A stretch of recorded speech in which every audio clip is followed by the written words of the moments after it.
Prosseguindo no estudo de História da Igreja, estamos na lição 5, o item 12 do material didático, diz iconoclastas e iconodulos. As igrejas católica romana e a Igreja Católica do Oriente estavam divididas, e no ano 754 da era cristã, essa divisão se acentuou quando Leão III, foi Papa de 717 a 741, assumiu o trono do Império Romano do Oriente. Era um católico devoto que não aceitava imagem de escultura devido às constantes críticas dos muçulmanos, afirmando que eles eram idólatras. Então, uma pausa aqui para explicar a vocês. Uma parte da região que os muçulmanos viviam, na época, era dominado pelo Império Romano do Oriente, que tinha sede em Constantinopla. Então, quando tinha diálogo com os muçulmanos, que nesse período as guerras, vamos dizer, estão se desenvolvendo, mas os países ainda vivem em uma certa harmonia. Então, quando tinha diálogo entre eles, eles acusavam os católicos de idolatria. Falavam, não pode ter imagem de escultura, não pode. E aí o que aconteceu? Aí o comentário prossegue, né? Leão III ordenou que fosse derrubada uma estátua de Jesus Cristo. Os católicos se dividiram entre, a história usa esse termo, né? Iconoclastas, destruidores de imagens, e iconodulos, adoradores de imagens. Isso foi no ano 754, né? A divisão permaneceu até o ano 842, quando as imagens foram definitivamente incorporadas à Igreja Católica do Oriente. Então, a Igreja Católica do Oriente, lembre-se que nessa história que nós estamos vendo, ela, por exemplo, ela não aceitou quando a Igreja Católica Romana aprovou a doutrina de que Maria era mãe de Deus. Ela, a princípio, foi contra essa doutrina. Teve alguns casos de imperadores e até o patriarca de Constantinopla, ele ser católico ariano, ser contra o católico romano. Então, os católicos de Constantinopla, eles eram mais tolerantes, até com os anabatistas, ok? Então, sempre ocorriam algumas divergências com os católicos romanos. E uma delas foi essa, né, a questão de imagem de escultura, porque é muito claro, né, que a Bíblia sempre condenou Israel quando eles adotavam qualquer tipo de imagem nas suas casas ou no templo. Alguns até argumentam o seguinte, mas tem, por exemplo, uma imagem de querubim lá no tabernáculo. Olha, realmente tinha no lugar santo dos santos, principalmente 2 querubins sobre o propiciatório. Mas ali podemos dizer que era uma exceção, porque eles não podiam estar em nenhum outro lugar.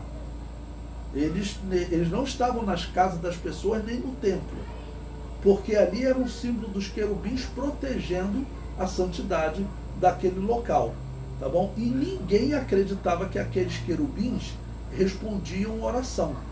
Essa é a diferença fundamental, ok? Porque aqueles querubins, eles estavam ali para proteger a glória de Deus, para que o sumo sacerdote não chegasse ali em pecado, ok? E o que a Igreja Católica acredita em relação às imagens? É completamente diferente. Eles acreditam que essas imagens, eles representam santos que podem ouvir a nossa oração, mas eles representam santos que morreram, que às vezes precisam de uma ajuda nossa, uma oferta para a alma deles sair do purgatório. E isso não combina com nada na Bíblia. Então, por isso é que nós não temos nenhuma imagem de escultura.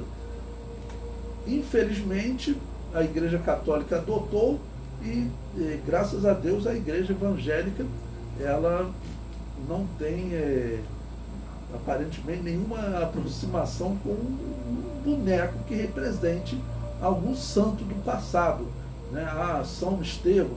Estevão era santo? Sim, mas presta atenção, até o critério que a Igreja Católica criou para definir o que é santo está errado. Vamos comparar o que significa santo segundo a Bíblia, que nós pregamos, e o que significa santo segundo a Igreja Católica. Segundo a Bíblia, o termo santo significa separado, aquele que é separado. Tá bom?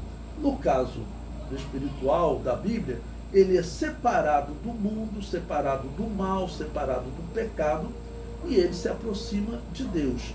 Então, esse homem, ele é chamado de santo, de separado. A Igreja Católica criou um critério diferente. Ela criou o critério de santos, são aqueles que podem ouvir as nossas orações, e como nós podemos comprovar que essa pessoa é santa? O critério é se ela fez algum milagre. Esse não é nem o significado da palavra santo. Santo não significa isso. Todo cristão, todo aquele que aceitou Jesus como Salvador, ele é santo. Ele não precisa fazer um milagre para ele ser salvo. Pode ser uma pessoa que ele aceitou Jesus, morreu 10 segundos depois, não teve tempo de fazer nenhum milagre, né? E depois de morto, nós não acreditamos também que poderia fazer. Ele poderia fazer enquanto vivo, clamando o nome de Jesus. Mas depois de morto, ele não pode fazer. Mas a Igreja Católica, nós estamos vendo a organização dela, como ela nasce ligada ao paganismo. Na verdade, a Igreja Católica, irmãos, nós não podemos ter uma definição diferente. E eu falo isso por uma questão profética. Porque essa história que nós estamos vendo, na verdade, o que nós vemos é que a Igreja Católica foi eles pegaram o cristianismo, misturaram com o paganismo, e a intenção dessa religião, eu digo para vocês, é fazer o seguinte, é corromper o restante da religião que não aceitou, as outras igrejas que não aceitaram esse controle do Estado romano, porque nasceu junto com a religião pagã. As outras igrejas que fugiram, elas estão sendo perseguidas e mortas. Tem igrejas que a Igreja Católica diz, como a Igreja Donatista, que ela teria conseguido exterminar essa igreja nesse período agora, nos anos 700. Nós sabemos que isso não é verdade, porque isso iria interromper o único tipo de batismo válido, segundo a Bíblia, que é o batismo de adulto, que os apóstolos iniciaram e que segue até nós. Esse é o batismo válido. E a Igreja Católica estava tentando destruir as igrejas que tinham esse batismo. Se ela conseguisse isso, ela teria conseguido destruir essa corrente, né, que nos leva até os apóstolos. Essa linha não pode ser interrompida. Quem me batizou foi uma pessoa que foi batizada quando adulto, ou seja, um batismo válido, recebido por alguém que também tinha recebido um batismo válido. E se você for seguindo assim, você vai chegar no ano 1900, 1800, 1500, 1500, até que você vai chegar lá no tempo dos apóstolos. Essa linha de batismo não pode ser interrompida. A Igreja Católica diz que interrompeu nesse período. Eu digo o seguinte, que ela não conseguiu, que se ela tivesse conseguido, a minha fé hoje seria inútil. Porque quem teria me batizado? Alguém que em algum momento se auto-batizou, ou tinha um batismo inválido, que é o batismo de recém-nascido, e teria começado a batizar adultos. Nós conhecemos pessoas na história que fizeram isso. Isso está errado. O batismo que nós temos, o batismo da fé cristã, Jesus Cristo deu autoridade aos apóstolos, eles não foram batizados, mas eles criaram o batismo. Então, esse batismo dos apóstolos, que a Bíblia sempre fala, o batismo dos apóstolos é o que está vivo até hoje. As doutrinas católicas e protestantes, né, que dizem que tem que ser batizada quando criança, esse batismo está errado. Não tem como. Até os documentos da história da igreja mostram, próximo do ano 180, que ali próximo do ano 200 250, já vai começar a surgir o ensino de batismo de recém-nascido, na igreja de Roma, que tinha se corrompido durante a perseguição. As perseguições sempre geravam heresias, e uma delas será a heresia do batismo de recém-nascido. Ok? Mas todo o testemunho anterior dizia, ainda tem testemunho do ano 180 que diz, olha, podemos batizar criança, desde que ela dê testemunho de fé. Por quê? 12 anos é uma criança, mas eu já vi menino de 12 anos, até o trabalho dele na igreja, tudo, a igreja aceitou batizar. Era uma criança de 12 anos, ok? Mas a exigência está lá, desde que ele consiga dar testemunho de fé. Então está claro nos escritos dos pais da igreja que o batismo de recém-nascido não era usado pela igreja. O batismo cristão, ele exige confissão de fé. Um batismo sem confissão de fé, ele não tem valor. É por isso que essas igrejas, elas são chamadas pelos católicos de anabatistas, ou seja, rebatizadores. Mas eles, ao mesmo tempo, eles diziam, não, nós não somos rebatizadores, nós somos batizadores. Por isso que eles, na verdade, eles acabavam se intitulando batistas, ok? Todas as igrejas de hoje, de alguma maneira, elas saíram dessas igrejas que se diziam batistas. A Assembleia de Deus saiu dessas igrejas que se diziam batistas.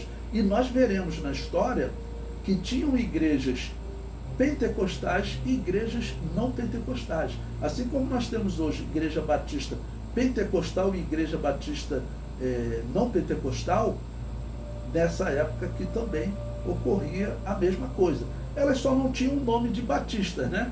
Porque os católicos chamavam eles de donatistas ou de novacianos, tá bom?